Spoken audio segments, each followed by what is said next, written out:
Things you should know before visiting Zachariah Street. আমি এবছর প্রথমবার জাকারিয়া স্ট্রিট গেছিলাম রমজান মাসে। এমজি রোড মেট্রো স্টেশনে নেমে 1 বা 2 নম্বর গেট দিয়ে বেরিয়ে 8 থেকে 10 মিনিটের হাঁটা পথে তোমরা জাকারিয়া স্ট্রিট পৌঁছে যাবে। জাকারিয়া স্ট্রিটে খেতে গেলে কিন্তু তোমাদের জাত পাত ধর্ম ভুলে এখানে খেতে আসতে হবে। আর তোমাদের যদি খাবার দাবার একটু পরিষ্কার পরিচ্ছন্ন বা হাইজিন মেনটেন করার ব্যাপার থাকে, তাহলে কিন্তু তোমরা এখানে খেয়ে মজা পাবে না।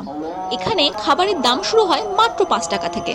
তাসকিন, আলবাইক, সুফিয়া, দিল্লি সিক্স এগুলো জাকারিয়া স্ট্রিটের পার্মানেন্ট দোকান। তাই বছরের অন্যান্য সময় এসেও তোমরা এখান থেকে খাওয়া দাওয়া করতে পারো।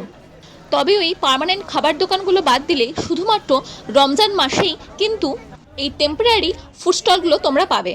হালিম, কাবাব, লাচ্ছা পরোটা এগুলো বাদ দিয়েও তোমরা এখান থেকে অনেক নতুন নতুন খাবারও ট্রাই করতে পারো। ওখানে গিয়ে আমি দেখলাম অর্ধেক খাবারের তো নামই জানি না।